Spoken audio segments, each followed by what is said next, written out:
Hello friends. आज हम इस वीडियो में क्लास 10th का एनसीईआरटी का भूगोल बुक से अध्याय 1 संसाधन और विकास का पार्ट 2 देखेंगे। इससे पहले ऑलरेडी हमने पार्ट 1 में 1 से लेकर के 18 क्वेश्चन तक सॉल्व कर दिया था। उसका लिंक डिस्क्रिप्शन में दिया हुआ है। आज हम पार्ट 2 देखेंगे। पार्ट 2 का पहला क्वेश्चन देखेंगे। आज हम पहला क्वेश्चन है यहाँ पे, निम्नलिखित कथनों पर विचार करें। पहला कथन है, अच्छा यहाँ पे एक सजेशन रहेगा मेरा कि आप वीडियो को पॉज करके आप क्वेश्चंस को पढ़ेंगे और आंसर को देखेंगे, इसका आंसर क्या होगा। यहाँ पे हम ऑप्शंस को, सारे ऑप्शंस को पढ़ करके फिर से डिस्कस नहीं करेंगे। हम क्वेश्चंस को, जो भी ऑप्शंस दिए हैं उसको पढ़ते जाएंगे और इसको हम डिस्कस करते हुए आगे निकल जाएंगे। ठीक है, इससे क्या होगा कि क्वेश्चन वीडियो लंबा नहीं होगा, वीडियो से लंबा हो जाता है। ठीक है, तो चलिए पहला डिस्कस करते हैं। पहला है, जुलाई 1992 में ब्राज़ील में रियो डी जेनेरियो में पहला अंतर्राष्ट्रीय पृथ्वी शिखर सम्मेलन आयोजित किया गया था। ये कथन पूछ रहा है आपसे कि सही है या गलत है। ये कथन गलत है। क्यों गलत है? क्योंकि यहाँ पे दिया हुआ है जुलाई, जो कि जून 1992 में ब्राज़ील में रियो डी जेनेरियो में पहला अंतर्राष्ट्रीय पृथ्वी शिखर सम्मेलन आयोजित किया गया था। ठीक है। दूसरा कथन कह रहा है कि इसमें वैश्विक जलवायु परिवर्तन और जैविक विविधता के घोषणा पत्र पर हस्ताक्षर किए गए। ये कथन सही है। वही तीसरा कथन दिया है कि यह वैश्विक स्तर पर सामाजिक आर्थिक विकास के तत्काल समस्याओं के समाधान के लिए बुलाई गई थी। तो ये भी कथन यहाँ पे सही है। ठीक है, तो यहाँ पे गलत क्या है? पहला गलत है सिर्फ, और सही है हमारा यहाँ पे 2 और 3, सी ऑप्शन बिल्कुल सही होगा।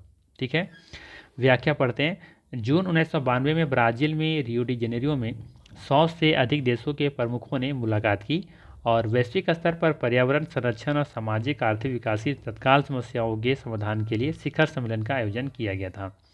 इकट्ठे नेताओं ने वैश्विक जलवायु परिवर्तन और जैविक विविधता घोषणा पत्र पर हस्ताक्षर किए। ठीक, चलिए अगला सवाल लेते हैं। सवाल रहेगा, रियो कन्वेंशन के बारे में निम्नलिखित कथनों पर विचार करें। बताना यहाँ पे कौन सा सही है। तो पहला कथन दिया है यहाँ पे, इसने वैश्विक वन सिद्धांतों का समर्थन किया। बिल्कुल कथन सही है। ध्यान रखिएगा, रियो कन्वेंशन में वैश्विक वन सिद्धांतों का समर्थन किया गया था। वहीं पे 21वीं सदी में सतत विकास प्राप्त करने के लिए एजेंडा 21 को अपनाया गया था। ठीक है, जो कि स्थानीय सरकार को उसे लागू करना था। ठीक है, आगे हम लोग देखेंगे। तो ये भी कथन यहाँ पे सही है। ठीक है, तो यहाँ पे हो जाएगा सी ऑप्शन, 1 और 2 दोनों यहाँ पे सही हो जाएगा। अगला सवाल लेते हैं।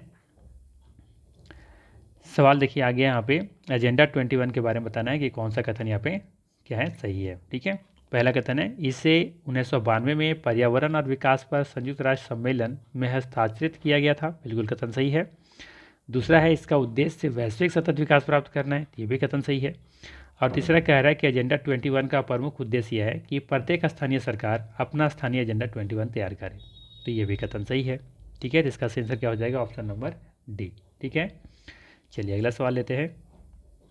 अच्छा, अगला सवाल लेने से पहले थोड़ा सा इसको देख लेते हैं व्याख्या।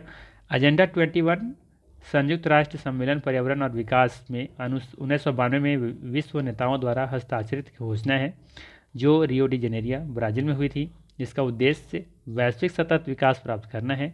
एजेंडा 21 का एक प्रमुख उद्देश्य यह है कि प्रत्येक स्थानीय सरकार को अपना स्थानीय एजेंडा 21 बनाना चाहिए। राइट, चलिए अगला सवाल लेते हैं। सवाल है, निम्नलिखित पर विचार करें। पहला है, यहाँ पे दिया हुआ है पर्यावरणीय क्षति, गरीबी और है रोग। बताना क्या है इसमें?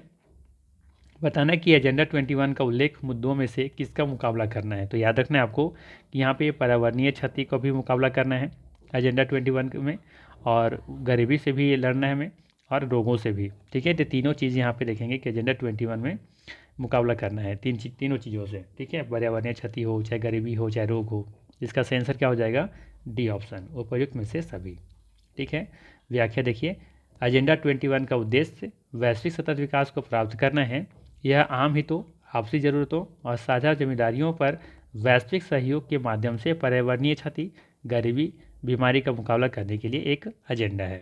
राइट, चलिए अगला सवाल लेते हैं। सवाल है, इनमें से कौन सा अनवीकरणीय संसाधन का उदाहरण नहीं है? ठीक है, क्या पूछा है? नहीं है। ठीक है, तो हम लोग देखते हैं पहले कि अनवीकरणीय संसाधन कौन से उदाहरण हैं। तो आप देखेंगे पहला अनवीकरणीय करण के संसाधन के उदाहरण है। ठीक है, वन नहीं है। वन ये देखेंगे कि ये नवीकरणीय संसाधन के उदाहरण हैं। वहीं पे कोयला हो जाएगा अनवीकरणीय संसाधन, और प्राकृतिक गैस भी है अनवीकरणीय संसाधन के उदाहरण। इसका सही आंसर क्या हो जाएगा? Option number B. ठीक है, सिंपल सबको याद रखना है कि नवीकरणीय संसाधन और अनवीकरणीय संसाधन क्या है। नवीकरणीय संसाधन उस संसाधन को कहते हैं जो अपने लाइफ साइकिल में हम उसे नवीनीकृत कर सकते हैं, जबकि अपने लाइफ सर्कल में लाइफ साइकिल होता है उसके अंतर्गत हम देखेंगे कि जिसे हम नवीनीकृत नहीं कर सकते हैं, जैसे पेट्रोलियम ही है। तो क्या अपने सर्कल के इस लाइफ साइकिल के दौरान हम क्या इसे नवीनीकृत कर सकते हैं? बिल्कुल नहीं कर सकते। तो ये हमारे लिए अनवीकरणीय संसाधन है। वन देखेंगे अपने लाइफ साइकिल में, इसे हम लोग नवीनीकृत कर सकते हैं, वनों को फिर से हम उगा सकते हैं। ठीक है, तो इसे हम लोग कह सकते हैं कि ये नवीकरणीय संसाधन है। वही कोयला, प्राकृतिक गैस, ये सभी अनवीकरणीय संसाधन के उदाहरण होंगे, जो कि एक लाइफ साइकिल में इसे फिर से नवीनीकृत करना पॉसिबल नहीं है। ठीक है, सिंपल सा डिफिनेशन आप याद रख सकते हो। चलिए अगला सवाल लेते हैं। अगला सवाल रहेगा आपके लिए, हर किसी की ज़रूरत के लिए पर्याप्त है और किसी भी व्यक्ति के लालच के लिए नहीं है। यह प्रसिद्ध कथन किसके द्वारा उद्धृत किया गया था? तो याद रखना है, ये किया गया था महात्मा गांधी के द्वारा। ठीक है, आप यहाँ पे देख सकते हैं व्याख्या में लिखा है हमने कि विभिन्न स्तरों पर संसाधन संरक्षण महत्वपूर्ण है। यह अतीत में नेताओं और विचारकों की मुख्य चिंता थी। उदाहरण के लिए बात करें तो गांधी जी इन शब्दों में संसाधन संरक्षण के बारे में अपनी चिंता को व्यक्त करने में बहुत उपयुक्त थे। पृथ्वी सभी मनुष्यों की ज़रूरत पूरी करने के लिए पर्याप्त संसाधन प्रदान करती है, लेकिन लालच पूरा करने के लिए नहीं। वह बड़े पैमाने पर उत्पादन के खिलाफ थे और इसे जनता द्वारा उत्पादन के साथ प्रतिस्थापित करना चाहते थे। ठीक है, चलिए अगला सवाल है। सवाल क्या है? निम्नलिखित कथनों पर विचार करें। पहला कथन क्या है? पहला कथन है कि क्लब ऑफ रोम ने 1968 में पहली बार संसाधन संरक्षण की वकालत की। बिल्कुल सही है। ध्यान रखना है कि क्लब ऑफ रोम ने 1968 में पहली बार संसाधन संरक्षण की वकालत की थी, जो कि कथन बिल्कुल सही है। वहीं बात करें दूसरा कथन के बारे में, दिया है गांधीवादी दर्शन को सुमाकर ने 1905 में अपनी पुस्तक स्मॉल एज ब्यूटीफुल से में प्रस्तुत किया था। तो ये कथन यहाँ पे गलत है। अब क्यों गलत है? वजह ये है कि यहाँ पे 1974 होना चाहिए था। कितना? 1974। ठीक है, गांधीवादी दर्शन को सुमाकर ने 1974 में अपनी पुस्तक स्मॉल एज ब्यूटीफुल में प्रस्तुत किया था, ना कि 1905 में। तो यहाँ पे देखेंगे जो कथन दिख रहा है सही वो है केवल 1। ठीक है, ध्यान रखिएगा यदि आप में से जो भी स्टूडेंट अगर सीटेट की तैयारी कर रहे हैं तो ये वीडियो आपके लिए बहुत ही हेल्पफुल होने वाला है। एक्चुअली में देखेंगे कि सीटेट में जो भी क्वेश्चंस पूछे जाते हैं कुछ इसी तरह के ऑप्शंस दिए होते हैं, जिसमें बताना होता है कि कौन सही, एक सही है, दो सही है, तीन सही है। कुछ इसी तरह का पैटर्न आप पूछे जा रहे हैं सीटेट में। तो सीटेट के लिए कह सकते हैं कि अगर मेरा वीडियो 6 से लेकर के अगर 10th तक जो भी मेरा सीरीज़ है अगर आप पूरा देखते हैं तो मेरा 110% गारंटी है कि इससे एक भी क्वेश्चन बाहर आपको एग्जाम में देखने को नहीं मिलेगा। गारंटी है मेरी। ठीक है, मैंने जितना कॉन्सेप्ट से पढ़ाया है, जहाँ पे ज़रूरत है पिक्चरों का वहाँ पे डायग्राम भी दिखाया है, पिक्चर भी दिखाया है। ठीक है, और ऑप्शंस जैसे सेट किया, बिल्कुल सीटेट का पैटर्न है ये। आप अगर सीटेट की तैयारी कर रहे हैं तो हम मेरा विश्वास कीजिए, अगर ज्योग्राफी से कहीं से सवाल आता है तो आप नहीं फंसेंगे। अगर मेरा 6 से लेकर के 10th तक का सारे वीडियो देखते हैं तो इससे बाहर क्वेश्चन नहीं आएगा, मेरी गारंटी है। ठीक है, चलिए आगे देखते हैं, अगला सवाल लेते हैं। अगला सवाल रहेगा आपके लिए, निम्नलिखित कथनों पर विचार करें। पहला है, सतत विकास की अवधारणा ब्रांटलेट कमीशन रिपोर्ट 1987 द्वारा प्रस्तुत की गई थी। दूसरा, अच्छा इसमें हम लोग डिस्कस कर लेते हैं ये कथन सही है या नहीं है। ठीक है, तो पहला कथन बिल्कुल सही है कि सतत विकास की अवधारणा ब्रांटलेट कमीशन रिपोर्ट 1987 द्वारा प्रस्तुत की गई थी, ये कथन सही है। ठीक है, दूसरा कथन दिया है, सतत विकास की अवधारणा को आवर कॉमन फ्यूचर नामक पुस्तक में प्रकाशित किया गया था। तो ये भी कथन सही है। ध्यान रखना है, सतत विकास की अवधारणा कहाँ पे प्रकाशित किया गया था, किस पुस्तक में? तो ये आवर कॉमन फ्यूचर नामक पुस्तक थी, उसी में से प्रकाशित किया गया था। तो ये भी कथन सही है। बताना है कौन सा सही है, तो दोनों सही है। ठीक है, सी ऑप्शन। देखिए व्याख्या लिखा है, वैश्विक स्तर पर संसाधन संरक्षण के संबंध में मौलिक योगदान ब्रांटलेट कमीशन रिपोर्ट 1987 द्वारा किया गया था। इस रिपोर्ट ने सतत विकास की अवधारणा को पेश किया और इसे संसाधन संरक्षण के लिए साधन के रूप में वकालत की, जिसे बाद में एक पुस्तक आवर कॉमन फ्यूचर में प्रकाशित किया गया। 1992 में रियो डी जेनेरियो ब्राज़ील में पृथ्वी शिखर सम्मेलन में से एक और महत्वपूर्ण योगदान दिया गया था। ये बातें आपको याद रखना है। चलिए अगला सवाल लेते हैं। सवाल है, भारत में भूमि विस्थापन के बारे में निम्नलिखित कथनों पर विचार करें। पहला है, भारत में लगभग 43% भूमि क्षेत्र समतल है। बिल्कुल कथन सही है। ठीक है, इस डायग्राम से भी देख सकते हैं, ये वाला डायग्राम देख सकते हैं, 43% जो कि मैदान है, जो समतल है। मैदान तो समतल ही होता है। ठीक है, वहीं दूसरा कथन है कि देश के कुल सतह क्षेत्र का 30% हिस्सा पर्वतों का है। बिल्कुल कथन ये भी सही है। देख सकते हैं पर्वत रेड कलर वाला ये डायग्राम 30% है, ये भी कथन सही है।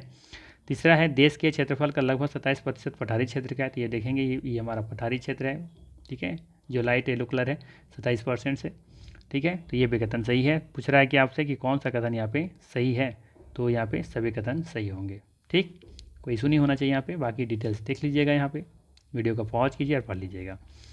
चलिए अगला सवाल है,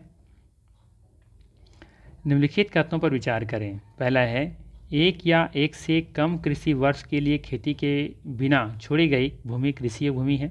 कथन गलत है। क्यों गलत है समझिए ज़रा।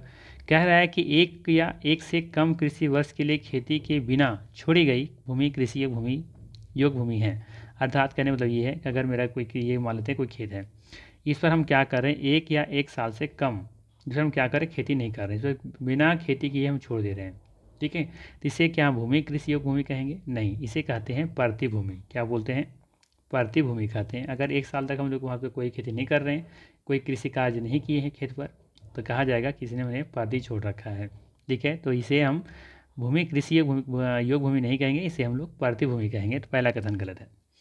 दूसरा कह रहा है कि 5 से अधिक कृषि वर्षों के लिए अप्रयुक्त छोड़ी गई भूमि को वर्तमान परती कहा जाता है। ये भी कथन गलत है। परती भूमि किसे कहते हैं? जो पहला का ऑप्शन डिफिनेशन था, ठीक है, एक या एक से कम कृषि वर्ष के लिए खेती के बिना छोड़ी गई भूमि को क्या कहते हैं? परती भूमि कहते हैं, ठीक है। लेकिन 5 से कभी अधिक कृषि वर्षों के लिए हम छोड़ दे रहे हैं, उसमें कोई उसका इस्तेमाल ही नहीं कर रहे, कोई खेतीबाड़ी नहीं कर रहे, कोई भी कृषि कार्य नहीं कर रहे हैं, तब इसे कहा जाता है बंजर भूमि। तब क्या कहा जाएगा? इसे बंजर भूमि कहा जाएगा, ठीक है। तो ये भी कथन गलत है। तीसरा कह रहा है कि कृषि वर्ष में एक से अधिक बार बोया गया क्षेत्र और शुद्ध बोया गया क्षेत्र सकल फसली क्षेत्र के रूप में जाना जाता है। ये कथन सही है। सवाल क्या पूछा है कि कौन सा गलत है, तो यहाँ पे 1 और 2 कथन गलत है, 1-2 कथन गलत है, तीसरा कथन सही है, ठीक है, कोई इशू नहीं होना चाहिए। यहाँ पे देख सकते हो, खेती योग्य बंजर भूमि को बिना उपयोग के 5 से अधिक यहाँ पे कृषि होना चाहिए था, कृषि वर्षों के लिए छोड़ दिया जाता है। वहीं वर्तमान परती भूमि एक या एक से कम कृषि वर्ष के लिए खेती के लिए बिना छोड़ी गई भूमि होती हैं, और कृषि वर्ष में एक से अधिक बार बोया गया क्षेत्र और शुद्ध बोया गया क्षेत्र सकल फसली क्षेत्र के रूप में जाना जाता है। चलिए अगला सवाल है, निम्नलिखित कथनों पर विचार करें। पहला है, शुद्ध बोया गया क्षेत्र पंजाब, मिजोरम और हरियाणा में कुल क्षेत्र का 80% से अधिक है। ये कथन गलत है, ठीक है। ऐसा देखने को मिलता है सिर्फ पंजाब और हरियाणा में। यहाँ पे जितना भी जो क्षेत्र है उसका जो शुद्ध बोया गया क्षेत्र होता है वो 80% होता है। जैसे मान लेते हैं अगर ये एरिया है और ये 100% है, तो इसका 80% देखेंगे कि यहाँ पे बोया गया क्षेत्र होता है, यानी कि इसमें खेती की जाती है, और बाकी 20% पर छोड़ दिया जाता है, या फिर कह सकते हैं वो खेती योग्य नहीं होगा, ठीक है। लेकिन 80% जो है वो शुद्ध बोया गया क्षेत्र होता है। इसमें मिजोरम हम नहीं लेंगे, सिर्फ पंजाब और हरियाणा को लेते हैं, ठीक है। यानी कि पंजाब और हरियाणा में शुद्ध बोया गया क्षेत्र जो होता है वो कुल क्षेत्रफल का 80% होता है, ठीक है। पहला कथन गलत है। दूसरा कह रहा है कि देश में वन क्षेत्र भौगोलिक क्षेत्र का 33% है, तो ये भी कथन गलत है। देश में वन क्षेत्र भौगोलिक क्षेत्र का 33% से कम है, ना कि 33% है, ठीक है। तो यहाँ पे इसका सही आंसर क्या हो जाएगा? ऑप्शन नंबर डी हो जाएगा। यहाँ पे कोई भी कथन सही नहीं है, ठीक है। व्याख्या पढ़ लेते हैं। शुद्ध बोए गए क्षेत्र का पैटर्न एक राज्य से दूसरे में बहुत क्या होता है, भिन्न होता है, बिल्कुल भिन्न हो सकता है। कहीं 100% हो सकता है कि कोई भी वहाँ पे कोई शुद्ध बोया गया क्षेत्र 0% हो सकता है, कोई भी खेती नहीं हो रही तो 0% होगा, ठीक है। कहीं 10%, कहीं 80%, कहीं 100% हो सकता है। यह पंजाब और हरियाणा में कुल क्षेत्रफल का 80% और अरुणाचल प्रदेश, मिजोरम, मणिपुर, अंडमान निकोबार द्वीप समूह में सोचे कि सिर्फ 10% से भी कम है ना, ये ध्यान रखना है। देश में वन क्षेत्र भौगोलिक क्षेत्र के वांछित 33% से काफ़ी कम है। क्या लिखा देखिए, ध्यान दीजिएगा। देश में वन क्षेत्र भौगोलिक क्षेत्र के वांछित मतलब कि जो होना चाहिए, जो हम लोग को इच्छा है, जो हम लोग को जो कहा जा सकता है कि जो हमारा वातावरण के लिए सबसे अच्छा है, वो 33% कम से कम होना चाहिए।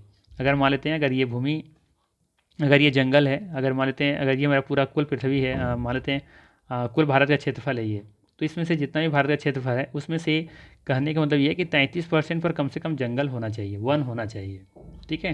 वही यहाँ पे लिख रहा है कि देश में वन क्षेत्र भौगोलिक क्षेत्र के वांछित में 33% से काफ़ी कम है, लेकिन होना कितना चाहिए? 33% होना चाहिए, ठीक है। यहाँ पे लिखा है कि 33% है, तो ये कथन गलत है। यहाँ पे आगे है, क्योंकि इसे राष्ट्रीय वन नीति 1952 में उल्लेखित किया गया था, ठीक है। ये उल्लेखित किया गया था कि देखिए ये भी सवाल पूछा जा सकता है कि 33% जो है वो उसको कब निर्धारित किया गया था?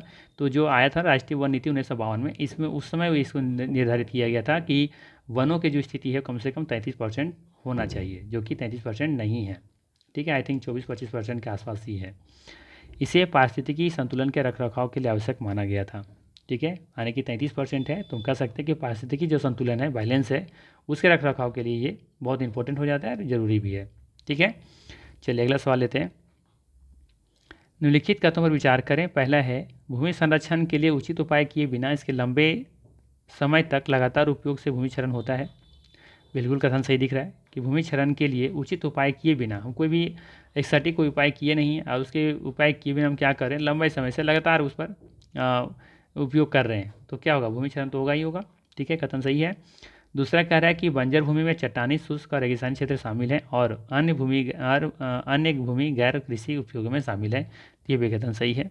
दोनों कथन यहाँ पे सही है, तो हो जाएगा इसका सी ऑप्शन। व्याख्या देख लेते हैं।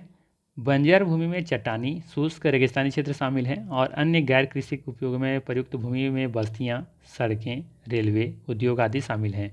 इसके संरक्षण और प्रबंधन के लिए उचित उपाय किए बिना लंबे समय तक भूमि का निरंतर उपयोग किया गया है, जिसके परिणामस्वरूप भूमि क्षरण हुआ है। इसके बदले में समाज और पर्यावरण पर गंभीर परिणाम पड़ा है।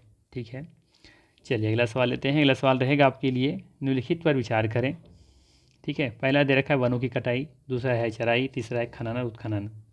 सवाल क्या है कि उपर्युक्त मानवीय गतिविधियों में से कौन सा लंबे समय में भूमि क्षरण का परिणाम है। तो यहाँ पे देखेंगे, चाहे वन की कटाई हो, चाहे चराई हो, चाहे खनन उत्खनन हो, ये सभी देखेंगे कि लंबे समय में भूमि क्षरण का परिणाम है, अर्थात इसका डी ऑप्शन बिल्कुल सही होगा। चाहे वन की कटाई हो, चराई हो, चाहे खनन उत्खनन हो, ये सब भी देखेंगे कि एक लंबे समय में देखेंगे कि भूमि क्षरण का एक परिणाम है, जो कि मानवीय गतिविधि की वजह से ऐसा हो पाया है। ठीक है, व्याख्या देख लीजिएगा। सवाल आगे लेते हैं। 32 नंबर, निम्नलिखित कथनों पर विचार करें। एक तरफ दिया है भूमि क्षरण के कारण और एक तरफ दिया है राज्य।